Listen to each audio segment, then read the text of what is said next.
আছেন ৭১-এ চলছে সংবাদ সংযোগ। সংবাদ শিল্পকে ৫০-এর দশকের মতো নৈতিক মূল্যবোধে ফেরাতে নতুন প্রজন্মের কর্মীদের প্রতি আহ্বান জানিয়েছেন প্রবীণ সাংবাদিক আব্দুল গাফফার চৌধুরী। রোববার রাজধানী প্রেস ইনস্টিটিউটে এক অনুষ্ঠানে তিনি কথা জানান। পিআইবি এবছর সোহেল সামাদ স্মৃতি পুরস্কার প্রদান করে ৫২ ভাষা আন্দোলনের গানের স্রষ্টা গীতিকার গাফফার চৌধুরীকে সম্মাননা দেওয়া হয়। এ সময় তিনি বলেন, বর্তমান সময়ে স্বাধীন ও নিরপেক্ষ সাংবাদিকতার বড়ই প্রয়োজন দেখা দিয়েছে। একই অনুষ্ঠানে দেশে জঙ্গিবাদ মাথাচাড়া দিয়ে ওঠার আগেই প্রতিহতের আহ্বান জানান দৈনিক সমকালের সম্পাদক গোলাম সরওয়ার। মৌলবাদ, জঙ্গিবাদ আমাদের গ্রাস করতে চাচ্ছে, অশুভ শক্তি গ্রাস করতে চাচ্ছে।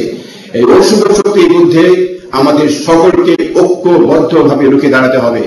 অসাম্প্রদায়িক রাজনীতিকে আমাদের সামনে এগিয়ে নিয়ে যেতে হবে।